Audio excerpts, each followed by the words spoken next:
সুপ্রভাত। স্মৃতির ভালোবাসার সংসারে সবাইকে স্বাগত। সবাই কেমন আছেন? ওয়েদার তো খুবই খারাপ চলছে,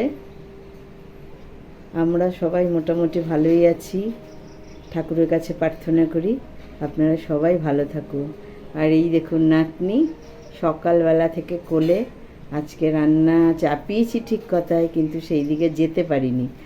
বাজছে 9:15। চলুন দেখি রান্নাঘরের দিকে যাই।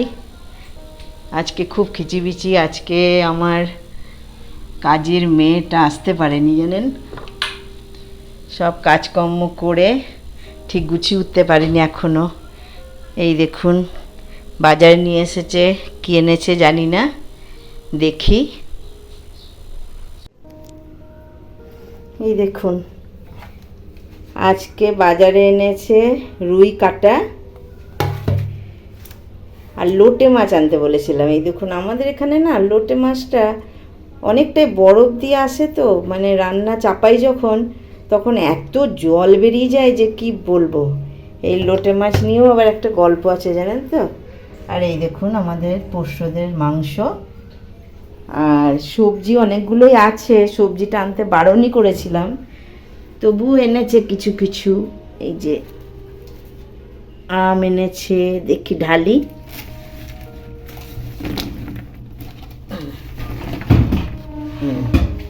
এই দেখুন কুমড়ো এনেছে, আম এনেছে, আর পটলটা আমি আনতে বলেছিলাম। আমার সেদিন পটলের দোরমাটা দেখানো হয়নি, আমি আজকে পটলের দোরমাটা বানাবো। অবশ্যই রেসিপিটা আপনাদের দেখাবো। এই দেখুন বন্ধুরা আমার পটলগুলো মোটামুটি সব করা হয়ে গেছে। আমি এই একটা দেখিয়ে দিই। আমি একটা চামচ নিয়েছি, এই দেখুন এইভাবে চামচে করে ঘোরালেই ভেতরের জিনিসগুলো সব বেরিয়ে আসবে।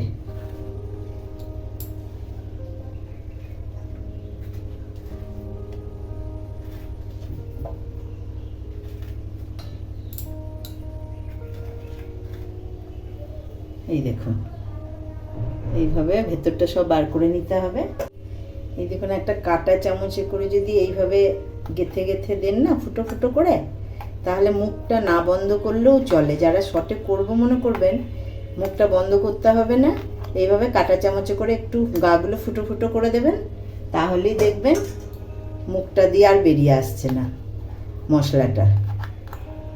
আমি যখন তাড়াহুড়ো থাকে তখন আমি এইভাবেই করি। আজকে একটু খিচিবিচির মধ্যেই আছি, তো আপনাদের আগেই বলেছি আমার কাজের মেয়েটা আসেনি, তো সেই কারণে একটু তাড়াহুড়োর মধ্যে আছি বলে এইভাবেই করে নিচ্ছি আজকে। তা না হলে ময়দা দিয়ে মুখটা লাগিয়ে দিলে আর কিচ্ছু বেরিয়ে আসবে না। দেখুন কড়াইটা চাপিয়েছি, হঠাৎ কলিং বেল, খুলে দেখি দুয়ারে সরকার জগন্নাথের প্রসাদ দিতে এসেছে জানেন। এই দেখুন দিয়ে গেল। আমাদের মাননীয় মুখ্যমন্ত্রীর আদেশ প্রত্যেকে যেন জগন্নাথের প্রসাদ পায়। তো দিয়ে খুলে নিয়ে আসলাম। এদিকে দেখুন আমার কড়াইটা একটু ইয়েও হয়ে গেল। হ্যাঁ, এবার আমি পুর বানাবো। আমি যে ইয়েগুলো বার করেছিলাম না পটলের ভেতর থেকে আর আলুর ভেতর থেকে, এর আগের দিন একদিন আলুরও দেখিয়েছিলাম আপনাদের, আমি সেটা রেখে দিয়েছিলাম, সেটাই আমি এখন করে নেবো, ভেজে নেবো পুর হিসাবে। আর আমি ওর সাথে দিয়ে দেবো একটু কাঁচা রুই মাছ আমি সিদ্ধ করে নিয়েছি। এই দেখুন রুই মাছ সিদ্ধ করে নিয়েছি, এটাই আমি ওর সাথে দেবো। ভাজি এটা ততক্ষণে। দিয়ে দেবো একটু হলুদ গুঁড়ো। পটলের দোরমা অনেকভাবে হয়, নিরামিষই হয়, আমি চিকেন দিয়েও করেছি, চিকেনের পুর ভরা, মাছের ডিম ভরা, এমনি যে পোলট্রি বা দেশি ডিম হয় সেই ডিম ভরাও করেছি। তো আজকে করছি আলু সঙ্গে পটলের বীজের ওই দানাগুলো, আর আপনার রুই মাছটা সিদ্ধ করে নিয়ে দিয়ে দেবো। আলু সিদ্ধ করেই দিই, কিন্তু যেহেতু আলু পুরের ওই টুকরোগুলো ছিল ওই জন্য আর আলাদা করে সিদ্ধ করলাম না। এই ভাজা ভাজা করে নিলে ওটা সিদ্ধ হয়েও যাবে, ভালোও লাগবে খেতে। এবার আপনার দিয়ে দেবো মাছগুলো। এই যে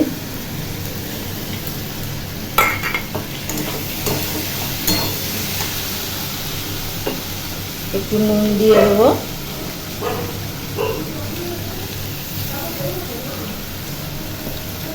একটু হালকা করে জিরে গুঁড়ো দেবো, একটু জিরে গুঁড়ো দেবো এর মধ্যে। এই লোটে মাছটা প্রথম খেয়েছিলাম পুরীতে। পুরীতে গিয়ে আমরা একটা ফ্যামিলির সঙ্গে লোটে মাছ খেয়েছি। তো একটু বেগুন দিয়ে আলু দিয়ে ঝোল ঝোল টাইপের করেছিল, আমরা খেতে পারিনি। তার কারণ হচ্ছে ভেতরটা তো লোটে মাছের লাল লাল করে, সেই কারণে আমরা খেতে পারিনি। তো সেই পর থেকে ওর বাবা লোটে মাছটা কোনো দিনও আর খেতে পারিনি।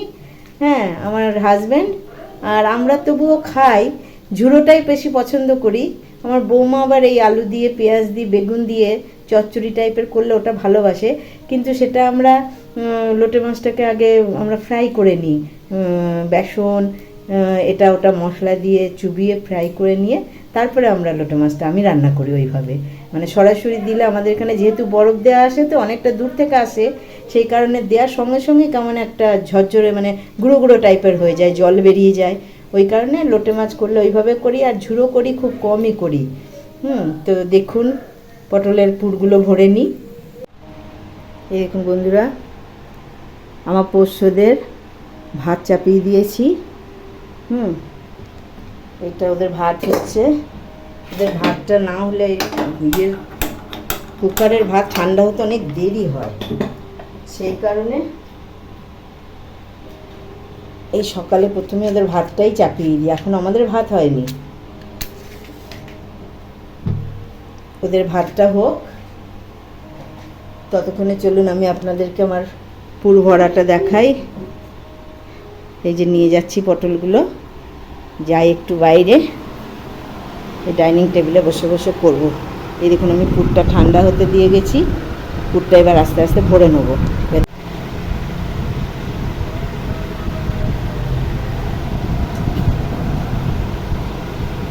দেখুন বন্ধুরা, এইভাবে আস্তে আস্তে করে পটলের মধ্যে সব ভরে দেবো।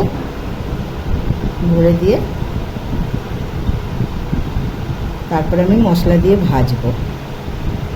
খুব টেস্ট হয় খেতে, খুব ভালোও লাগে। আর আজকে মাছ দিয়েছি তো আরোই ভালো লাগবে।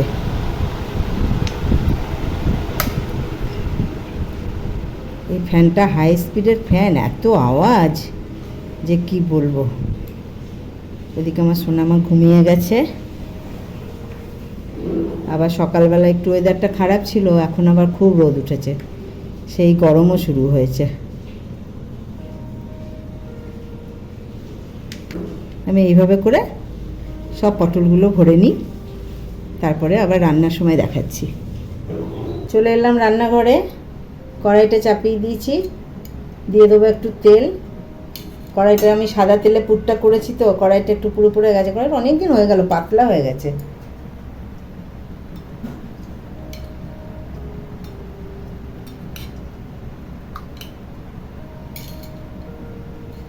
পটলগুলো একটু ভেজে নেব।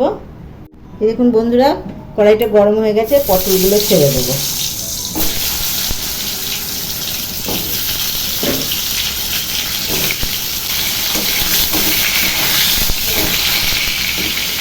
আবার নেক্সট কিছুদিন আগে এসে বলেছিলাম ভিডিওতে যে আমার ঘর আগোছালো, আমি ছিলাম না বেশ কিছুদিন। আমি দিল্লি গেছিলাম বেড়াতে, সেই দিল্লির আমার নাতনি এসছে। তো নাতনির তো বাবার বাড়ি এখানেই, তো সেই ওখান থেকে আবার আমার বাড়িতে এসেছিলো। একটু কথাবার্তা বলতে বলতেও দেরি হয়ে গেল। পটল কটা ভেজে নিয়ে হালকা করে। এই দেখুন আমার পটলগুলো সব ভাজা হয়ে গেল। এবার তুলে নিয়ে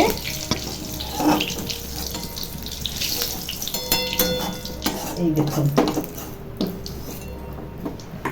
কড়াইটা পাতলা হয়ে গেছে, দিয়ে পুরো পুড়ে যাচ্ছে। ওই তেলেই আমি তেল দিয়ে দেবো।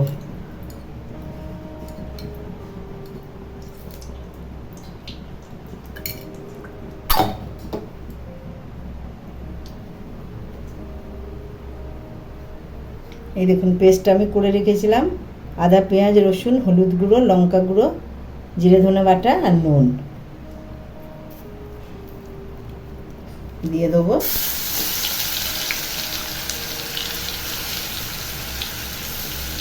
আমি আজকে আর গোটা গরম মশলা দিলাম না, এর মধ্যে গোটা গরম মশলাও দেওয়া যায়।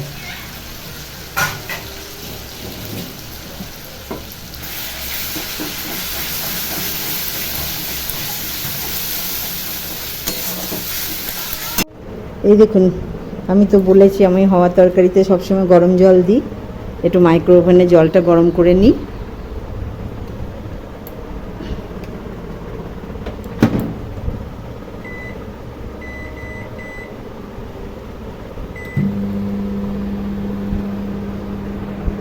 তারপরে জলটা নামিয়ে তরকারিটাই দেবো।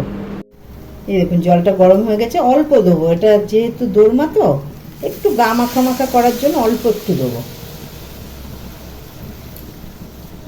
এবার ওর মধ্যে আমি একটু সামান্য চিনি দেবো,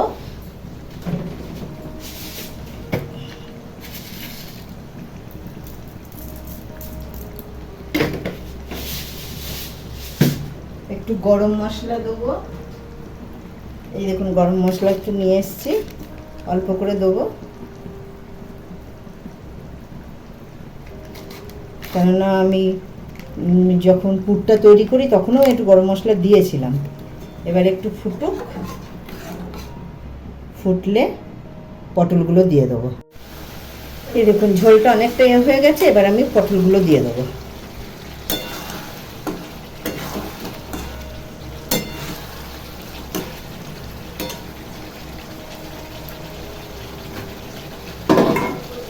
ব্যাস একটু ঘি দেবো, ঘি দিলেই আমার রান্নাটা কমপ্লিট হয়ে যাবে। ঘি বেশি দেবো না, অল্প দেবো।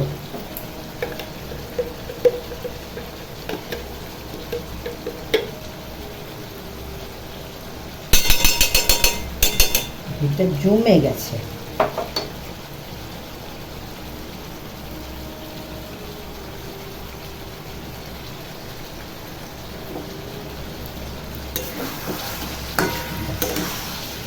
আমার পটলের দোরমা কমপ্লিট।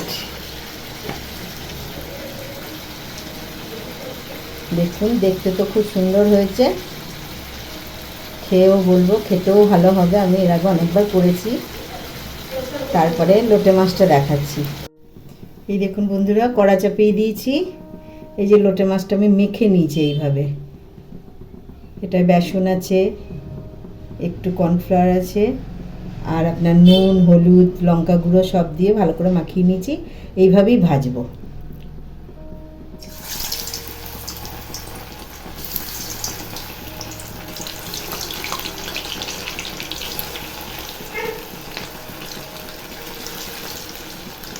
কী হবে বলুন তো, ছেড়ে যাবে না। আর এই যদি তেলে দিতাম না পুরো একদম ঝরঝর হয়ে ছেড়ে যেত আর শুধু জল বেরোতো। এই যে ভাজতে